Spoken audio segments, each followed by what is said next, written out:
the prospect of the person either leaving you for another company in Pakistan, or, which seems to be unlikely because your group has a superb reputation, or more likely going away elsewhere, externally? And the second is, you talk of teamwork and motivating a person and giving him decision making. How does this fit in with the Japanese system of teamwork, which I'm sure you're familiar, that everything is a group decision making? Would you like to comment on those 2 points? I'll take the second one first. I've been a great believer in collaborative decision making. So I've for years had this formula of putting people in a room and saying, this is a problem, solve it. And eventually they might knock each other on the head, but they come up with a viable decision which people work with. If you think of the jury system, for instance, in the US, 12 people, they come up with one decision, generally, 99 times out of 100. So it can work, it does happen. So that's very, very simple. Get people together, tell them the decision has to be made, and it's their ownership, and they will come up with a decision, which also means that then they have to stand by that decision and deliver. So that's the second one. Works in Pakistan? Bill Gates said, and this is one of his quotes which is reported everywhere, the best worker he's come across in the world is a Pakistani. This is Bill Gates. This is a genuine quote. Really? I've worked abroad with Pakistanis.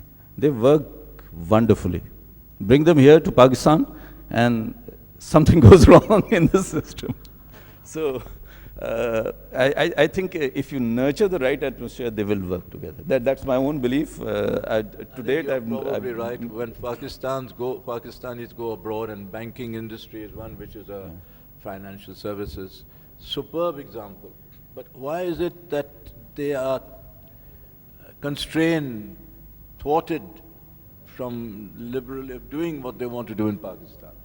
What is wrong with our system of governance that they don't get a chance to either innovate, come up, bring ideas, send it? Are we too hierarchical? Are we too much bowing and scraping to the bosses? I'm actually not qualified to because this is more a social. Boss yourself. Yeah. My own feeling is our colonial past somehow has got in the way, because we have been used to being talked down to and told to do things, and that sometimes gets in the way. I might be wrong, but that's my own thought. Well, that's an interesting observation. I think, Masood Naqvi Sahab, you've been very patient, and you have, being a chartered accountant of many years standing and a high professional, internationally recognized, you must have been analyzing and evaluating, working out the bottom line of everything which has been said. Now, from your experience as a chief executive in Pakistan of a major billion-dollar concern, KPMG, what would you like to tell us what we can do in today's economic turmoil in Pakistan? From the board level, how do we get out of it? What can we do to get out of it? What can we do to improve? Thank you, Jafar Saab. There are two things. Before actually I address the question which you have raised, I like, for the benefit of the participants, one particular point made. We used to have one particular, it's about a few years back, we used to have a plan of holding seminars every month on one particular subject, every month. And that was religiously held on that particular scheduled date and time, irrespective of whatever the circumstances was. I'm referring this because the number of people I see are lesser, and that's why it's relevant what I want to talk about. Time came that we were going to have a discussion on a subject, and the subject was corporate meetings. And in that corporate meeting subject, unfortunately that day there were a serious law and order problem in Karachi, and some of the areas, few years back, the areas were problem, the people couldn't come.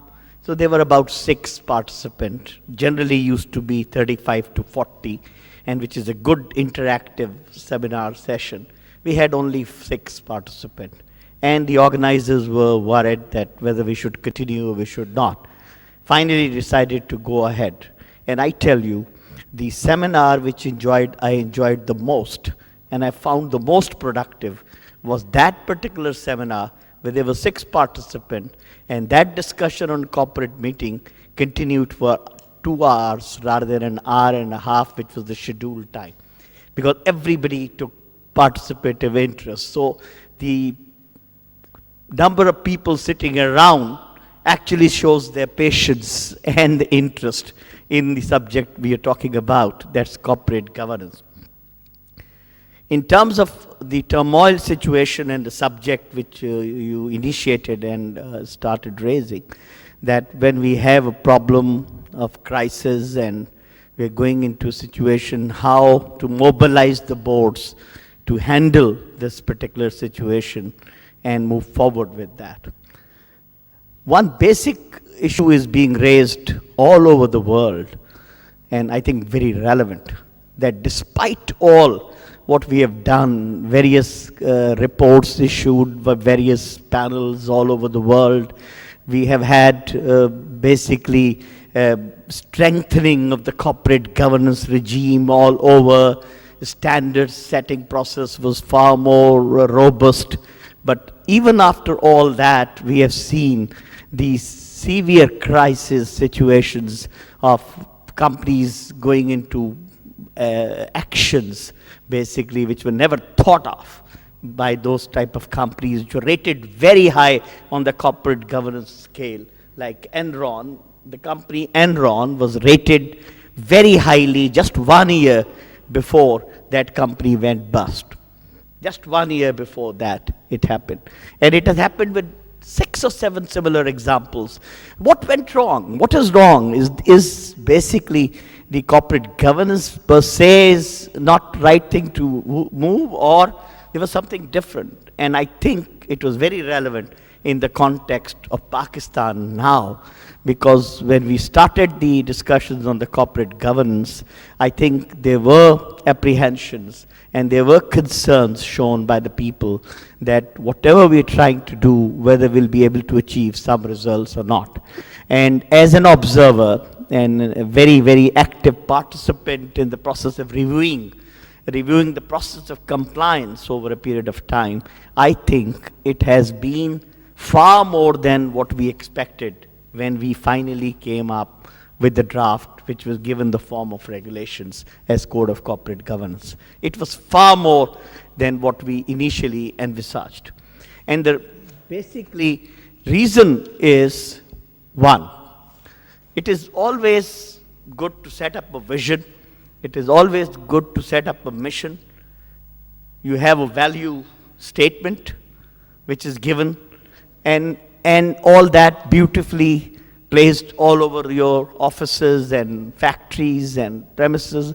But if it's not being practiced by the leadership to start with, by the people who are supposed to lead the situation, it won't work. It will still remain a beautiful wall hanging or a beautiful plaque in one place or the other. The core thing about the governance basically is the integrity and the credibility of the leadership.